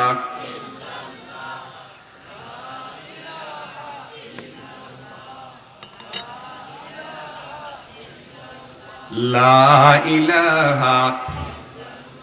নৌকা চলে না যেমন মাঝি ছাড়া, চলবনি জোরে বলেন না। নৌকা চলে না যেমন মাঝি ছাড়া, রিক্সা চলে না যেমন চালক ছাড়া। নৌকা চলে না যেমন মাঝি ছাড়া, রিক্সা চলে না যেমন চালক ছাড়া। বিমান চলে না যেমন পাইলট ছাড়া, হো দুনিয়া চলে না আল্লাহ ছাড়া। জোরে লা ইলাহা লা ইলাহা লা ইলাহা ইল্লাল্লাহ মুহাম্মাদুর রাসূলুল্লাহ সাল্লাল্লাহু। তাহলে প্রথম পয়েন্ট শিখালাম, আল্লাহর হাবিবের একজন সাহাবীকে পারস্যের গভর্নর বানিয়ে পাঠিয়েছে। সে খাবারের পূর্বে দস্তরখান নিয়েছে। এটা রাসূলুল্লাহর একটা সুন্নাহ, বলেন সুবহানাল্লাহ। আরেকজন সাহাবী বলল, আমি কি জান্নাতে যেতে পারবো না? সব মানি, শুধু মানতে পারে না বিবাহের বিষয়টা, এটা একটা সুন্নাহ। তাহলে শিখাইতে যেটা চাইলাম, আমরা ফরজই মানি না, আর রাসূলুল্লাহর সাহাবীরা সুন্নাত, তাহলে জান্নাত কি এত সহজে হবে? এইবার আল্লাহর রাসূল যখন এই 3টা কাজ করলো, মনোযোগ আছে নি? আর 15টা মিনিট সময় দেওয়া যাবে? এরপরে ফলাও গোরমা খায়েন। এখন এই 15 মিনিট আলু ভর্তা দিয়ে ভাত খান না। হযরতে আবু লুবাবা বলল, ইয়া রাসূলুল্লাহ, ইয়া হাবিবাল্লাহ, 3টা কাজ আমি আপনাকে করতে দেখলাম। 1 নাম্বার, আপনার চোখ থেকে মুক্তার মতো অঝর ধারায় পানি বের হলো।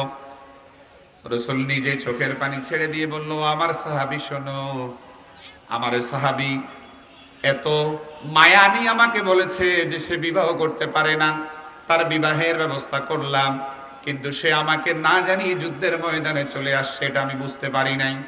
এই মায়ার কারণে আমার চোখ থেকে অঝর ধারায় পানি বের হয়েছে।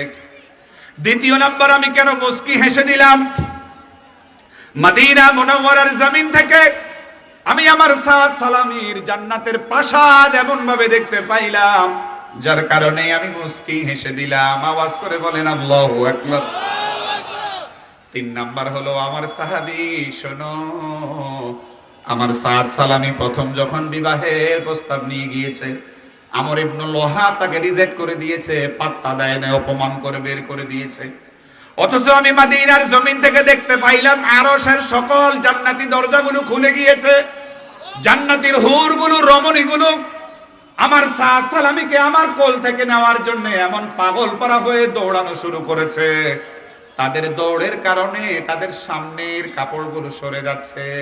এই কারণে আমি লজ্জায় মাথাটা ঘুরিয়ে নিয়েছি। ও আমার সাহাবী, এইবার আমর ইবনুল ওয়াহাব আল কারশিরে জানায়া দাও, তার মেয়ের চাইতে কোটি কোটি কোটি গুণ বেশি সুন্দর রমণীদের সঙ্গে আমার আল্লাহ আমার সাদ সালামির বিবাহের ব্যবস্থা করেছে।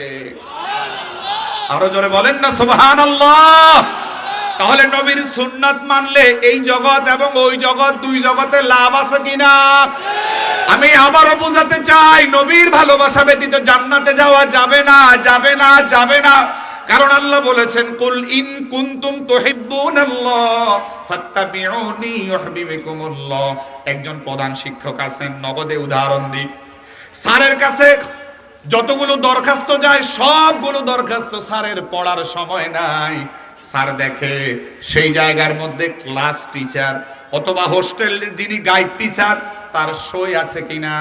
তার যদি সই থাকে তাহলে স্যার অটোমেটিক সই দিয়ে দেয়। বুঝানোর জন্য বলছি, নবীর সই ব্যতীত শুধুমাত্র নামাজ, রোজা, হজ দিয়ে জান্নাতে যেতে পারবেন না। এই কারণে নবীকে ভালোবাসা লাগবে, নবীকে ভালোবাসা লাগবে, নবীর অনুসরণ করা লাগবে। নবীর অনুসরণ করলে আল্লাহর ভালোবাসা অটোমেটিক পাওয়া যাবে। আরো জোরে বলেন না সুবহানাল্লাহ। এইবার আরো একটা উদাহরণ নেন। সাহাবীরা নবীকে কত ভালোবাসতো, আল্লাহকে কত ভালোবাসতো, আরো একটা উদাহরণ নেন। আল্লাহর হাবিব যখন মক্কা থেকে মদিনাতে গিয়েছেন, মনোযোগ আসেনি? সবার মনোযোগ আছে? শিক্ষণীয় বিষয় কি? নবীকে ভালোবাসা লাগবে, নবীকে ভালোবাসা লাগবে, নবীকে ভালোবাসা লাগবে, নবীকে ভালোবাসা লাগবে, নবীর অনুসরণ করা লাগবে। এ ওয়াজ মাহফিল দি জান্নাতে যাওয়া যাইতো না। বহু মানুষ এশার নামাজ পড়ে না। যদি হাত উঠাইতে বলি তাহলে ব্যাকেরও যে চলে যাইব। কথা কন ঠিক কিনা? আমি কোথাও হাত উঠাইতে বলি না, এশার নামাজটা পড়ে নিয়েন। এরকম কোটি কোটি কোটি কোটি ওয়াজ আর 4 জায়গাতে এশার নামাজ সমান হবে? সমান হবে? সুতরাং নামাজটা পড়ে নিয়েন ইনশাআল্লাহ। কন দায়ী হতে যায়েন না, তাহলে মাহফিলের কোনো দাম নাই। তাহলে রসুলকে ভালোবাসা লাগবে, রসুলকে ভালোবাসা লাগবে। রসুল যখন মক্কা থেকে মদিনা মুনাওয়ারাতে গিয়েছেন, রসুলের সাথে যারা গিয়েছেন তাদেরকে বলা হয়েছে মুহাজির সাহাবী, আর যারা মদিনাতে সহযোগিতা করেছেন তাদেরকে বলা হয় আনসারী সাহাবী। এটা কি জানেন আপনারা? আখিরি জামানার পয়গম্বর বিশ্বনবী মুহাম্মদুর রাসূলুল্লাহ সাল্লাল্লাহু আলাইহি ওয়াসাল্লাম মক্কা থেকে যখন মদিনাতে গিয়েছেন, মদিনাতে যাওয়ার পরে মদিনার মানুষগুলো আমার রসুলকে বিভিন্ন মাধ্যমে সহযোগিতা করে।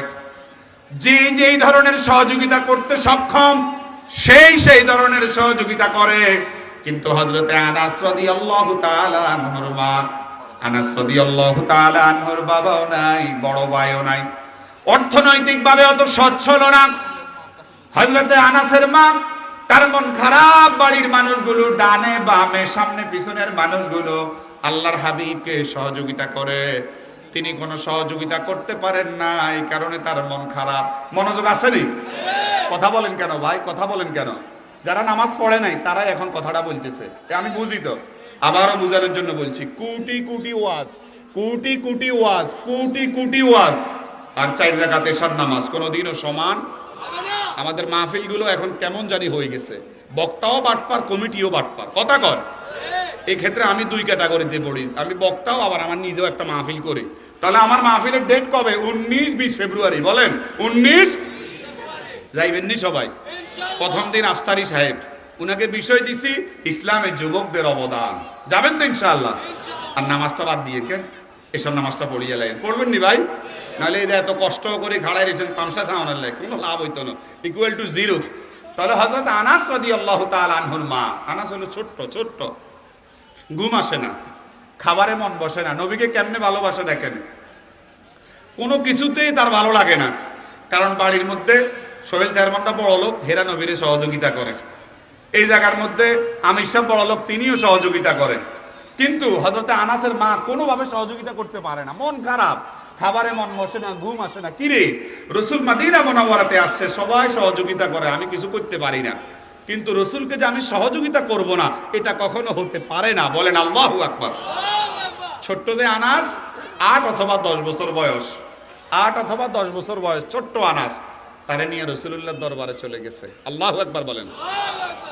গিয়ে বলতেছি, ইয়া রাসূলুল্লাহ, ইয়া হাবিবাল্লাহ, ওগো দ্বীনের নবী গো, গো দয়ার নবী গো, গো মায়ার নবী গো, আপনি মদিনা মুনাওয়ারাতে আসার পরে ডানের মানুষগুলো, বামের মানুষগুলো সবাই আপনার সহযোগিতা করে, কিন্তু আমি কোনো সহযোগিতা করতে পারি না। আমার তো মন খারাপ, খাবারে আমার মন বসে না, আমার ঘুম আসে না, আমার কাছে অস্থির অস্থির ভাব লাগে, আমি কি করব বুঝতে পারি না। ওগো আমার রাসূল, আমার তো স্বামীও নাই, বড় ছেলেও নাই, অর্থনৈতিকভাবে আমি অত সচ্ছল না, কিন্তু আমার এই ছেলেটা, এটাই আমার বাঁচার মাধ্যম, ওরে বুকে নিয়ে আমি আমার জীবনটা পার করি। কিন্তু আমি সিদ্ধান্ত নিয়েছি, সবাই তো বিভিন্ন মাধ্যমে সহযোগিতা করে, আমি আমার এই ছোট্ট সন্তানটাকে আপনার খেদমতের জন্য ওয়াকফ করে দিলাম। একটু জিকির করেন, লা ইলাহা। ওদের সাথে যোগাযোগ নাই, দূর আসছে কোনায় লা ইলাহা। একটু সামনে আসেন না ভাই, এতবার বলা লাগে রে ভাই, একটু পিছনের মানুষগুলোরে বসতে দেন না, একটু সামনে আসেন। আপনার ভাই তো, তারা তো আপনাদের ভাই, তারা বসলে তারা যতটুকু আমল করবে অতটুকু তো আপনিও সওয়াব পাবেন। এই যে ভাই, কিছুক্ষণ পরে আমাদের প্রিয় মুফাসসির চলে আসবে, একটু সামনে আসেন না, জিকির করেন আর সামনে আসেন। লা ইলাহা,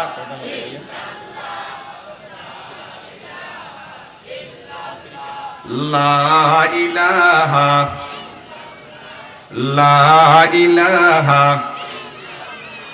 লা ইলাহা, লা ইলাহা, সুবহানাল্লাহ ওয়ালহামদুলিল্লাহ, লা ইলাহা, সুবহানাল্লাহ ওয়ালহামদুলিল্লাহ, লা ইলাহা, নেই কোনো মাবুদ আল্লাহ ছাড়া।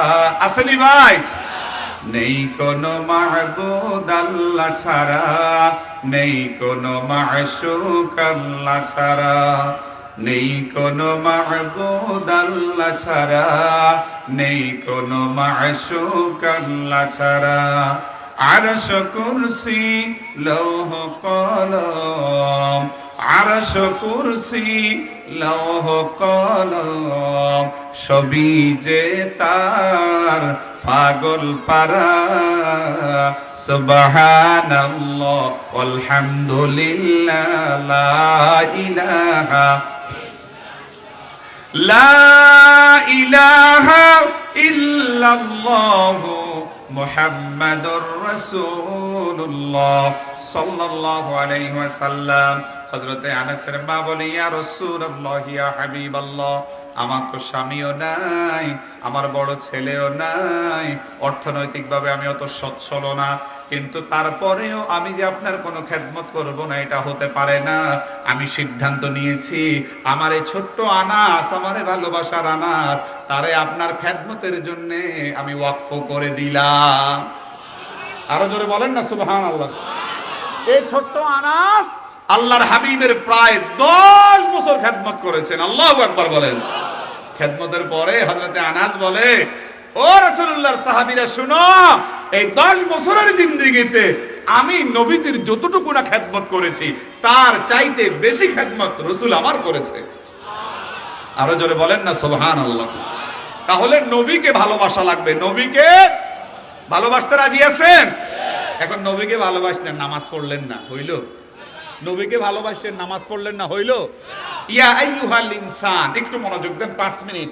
মা গররাকা বিরব্বিকাল কারীম, ওলামায়ে কেরাম যারা আছেন তারা বুঝবেন, এখানে মানুষকে আল্লাহ নির্দিষ্ট করে বলতেছে, ইয়া আইয়ুহাল ইনসান, ওহে মানুষ, মা গর্রকা বিরব্বিকাল কারীম, দুনিয়ার কোন এমন মোহ, দুনিয়ার কোন এমন চাকচিক্য, দুনিয়ার কোন এমন বাহাদুরি, দুনিয়ার কোন এমন ব্যস্ততা তোমাকে তোমার রবের গোলামি থেকে তোমাকে গাফিল করে দিয়েছে? তিনি তো তোমার রব।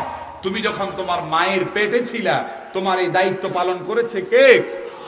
জোরে বলেন না। বহু মানুষ গত জুমা থেকে এই জুমা পর্যন্ত এক ওয়াক্ত নামাজও পড়েন নাই, আছেন না? এ ভাই আফসোস করেন, আফসোস করেন, এখানে বহু এমন মানুষ আছেন গত জুমা থেকে এই জুমা পর্যন্ত এক ওয়াক্ত নামাজও পড়েন নাই। এমন মানুষ এই জায়গার মধ্যে আছে কিনা? এবার আমারে বলেন, আপনি কিভাবে কিভাবে কবরে উঠবেন, কিভাবে জবাব দিবেন? ইয়া আইয়ুহাল ইনসান মা গাররাকা বিরব্বিকাল কারীম, ওহে মানুষ, দুনিয়ার কোন এমন মোহ, দুনিয়ার কোন এমন চাকচিক্য, দুনিয়ার কোন এমন ব্যস্ততা তোমার সব চলে? মালিক তোমারে বলা মাত্রই তুমি চলে আসো, হুজুর তোমাকে ডাকা মাত্রই তুমি চলে আসো, নেতা তোমাকে কল দেওয়া মাত্রই চলে আসো। অথচ মুয়াজ্জিন 5 বার আজান দেয়, 5 বার এলান দেয়, যিনি তোমার রব, তুমি চাওয়ার আগে তোমার সবকিছুর ব্যবস্থা যিনি করেছেন, তার কদমে গত একটা সপ্তাহ তুমি সেজদা একটাও দাও নাই। এমন পোড়া কপাল ওয়ালা মানুষ এই শত শত মানুষের মাঝে আছে কিনা? এবার আমাকে বলেন, এই মাহফিল কি কোনো কাজে আসবে? কোনো কাজে আসবে? ফেরেশতারা রাসূলকে দেখায়, দেখেন হে রাসূল, আপনি এদের জন্য কান্না করেন, আপনি এদের জন্য আফসোস করেন, অথচ দেখেন লাইসা মিন ইয়াউমিন ইল্লা ইউরাদু আলান নবী সাল্লাল্লাহু আলাইহি ওয়াসাল্লাম আমালা উম্মতিহি গুদওয়াতান ওয়া আশিয়াতান। রাসূল দেখেন আপনার এই উম্মত গত সপ্তাহে একটা সিজদাও দেয় নাই। তখন রাসূল আফসোস করে, এরে আমার 23 বছরের নবুয়তি জিন্দেগির বুঝি কোনো দাম নাই? আমি তো 40 বছর পর্যন্ত তাদের কাছে আলামিন ছিলাম, কিন্তু যখনই কোরআন নাজিল হলো আকিমুস সালাহ, নামাজ কায়েম, আকিমুদ্দিন, দিন কায়েমের কথা বলতে গিয়া আমার এই দেহটাকে তারা জাঞ্জিরের মতো, আমার মা এবং বোনেরা চাউল ধৌত করে যে জাঞ্জির, এই জাঞ্জিরের মতো পুরা দেহটাকে ছিদ্র করে ফেলেছে। এরে তোদের কি একটু মায়া হয় না? আমার এই পুরা দেহটাকে জালের মতো ছিদ্র করে দিয়েছে, শুধুমাত্র আকিমুস সালাহ, নামাজ কায়েম এবং আকিমুদ্দিন, দিন কায়েমের কথা বলতে গিয়া। অথচ আমার সে উম্মত এক ওয়াক্ত নামাজও পড়ে নাই। এর চাইতে বড় আফসোস কি আর হতে পারে? আমার আলোচনা এখানে শেষ করে দিব। আর কি হতে পারে? আসতেছে আরো করতাম,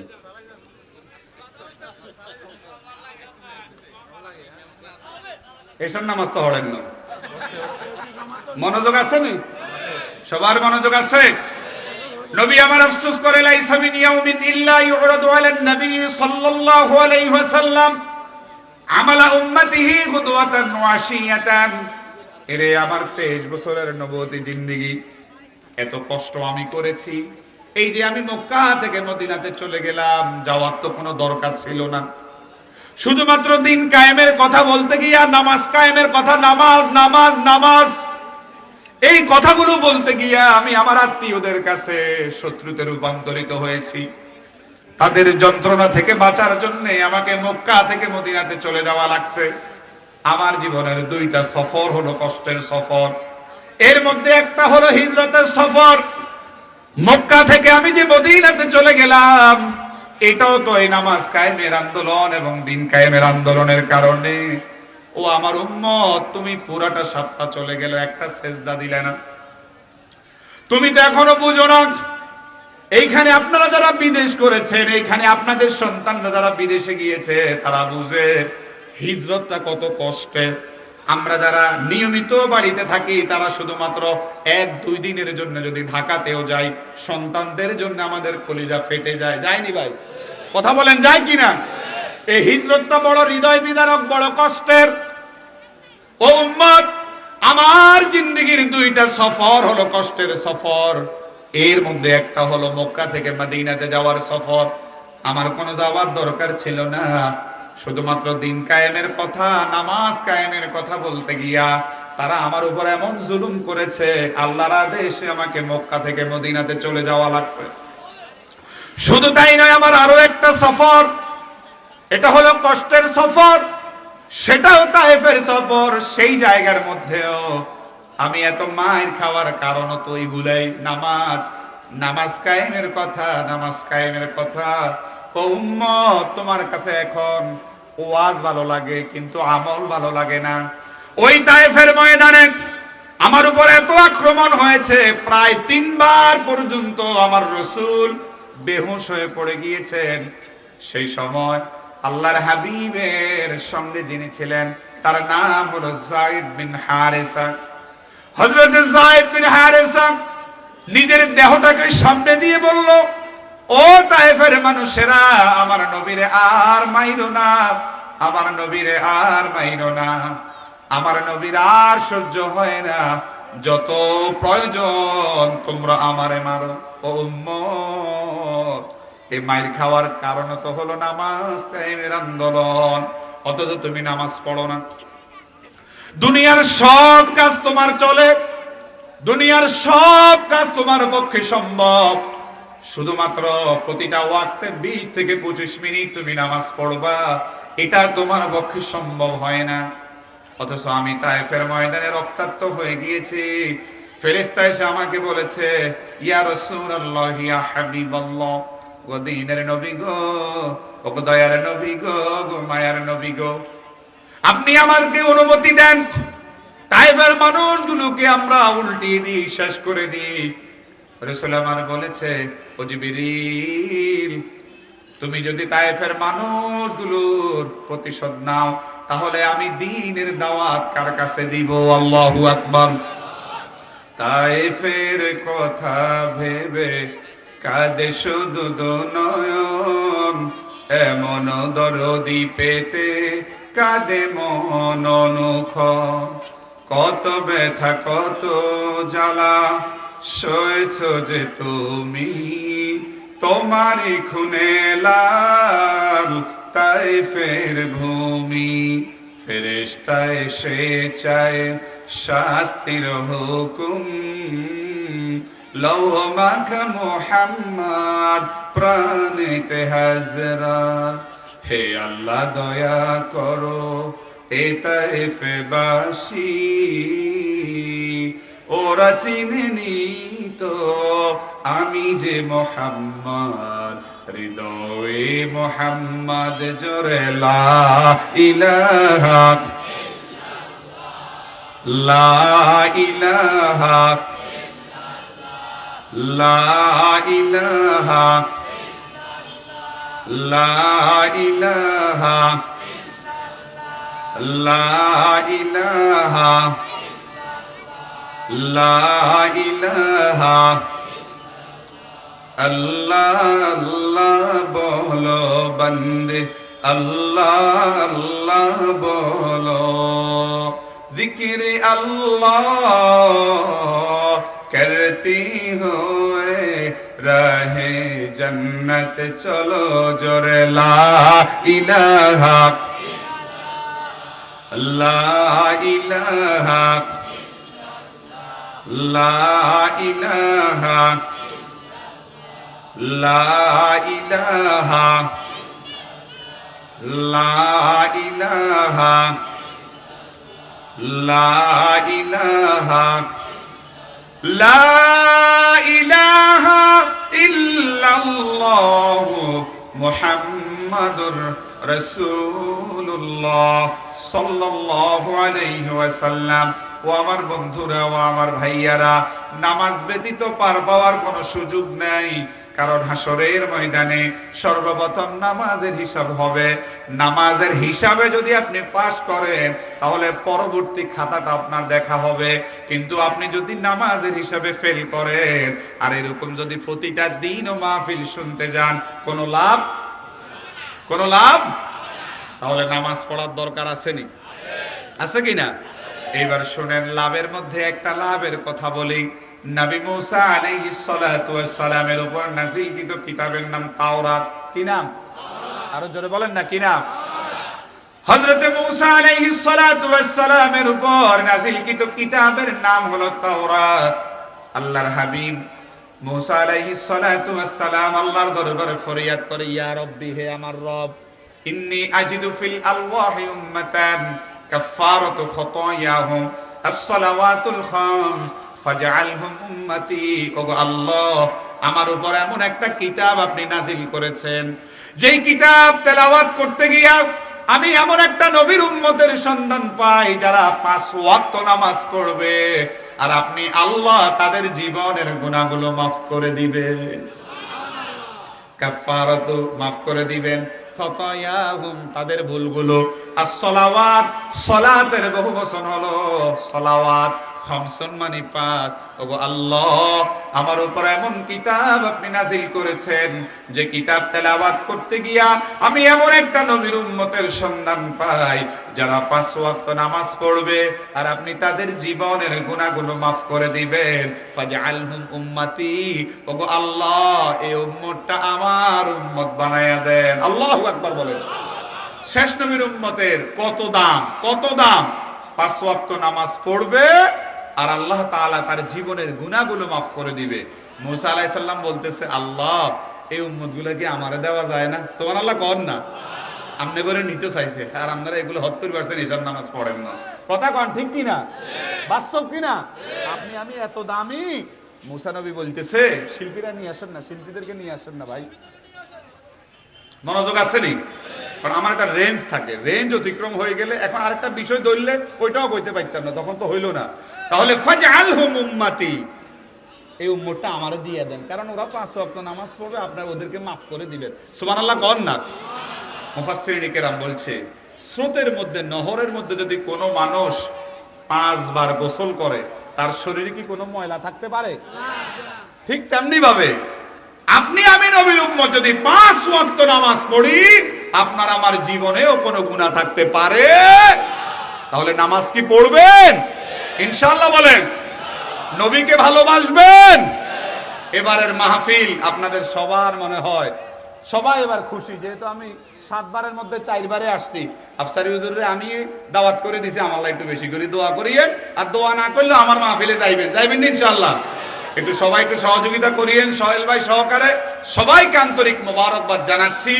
আমি ওনাকে ভালোবাসার অন্যতম একটা কারণ হলো মাহফিলগুলো শুনে আল্লাহ সে অনুপাতে উনি সহ আমাদের সবাইকে আমল করার তৌফিক দান করুন, সকলে বলুন আমিন। আমাদের আমির সাহেবও পাশে আছে, ছোট্ট করে বসে রয়েছে, আমি খেয়াল করি নাই। সবাইকে আল্লাহ তার পেয়ারা বান্দা হিসেবে কবুল করুক, বলুন আমিন। যারা আজকের মাহফিলে শ্রম দিয়ে, মেধা দিয়ে, ভালোবাসা দিয়ে, অর্থনৈতিক সাপোর্ট করে উপস্থিত হয়ে এই মাহফিলকে সাফল্যমণ্ডিত করেছেন, আমাদের সবাইকে আল্লাহ মাফ করে একসাথে জান্নাতের মেহমান হিসেবে কবুল করুক, সকলে বলুন আমিন। আপনাদের সবাইকে আন্তরিক মোবারকবাদ জানিয়ে আমার মতো এই ছোট্ট মানুষটিকে সুযোগ করে দেওয়ার জন্য আপনাদের প্রতি কৃতজ্ঞতা প্রকাশ করে আমি আমার আলোচনা এখানে শেষ করছি। ওমা তৌফিকুনা ইল্লা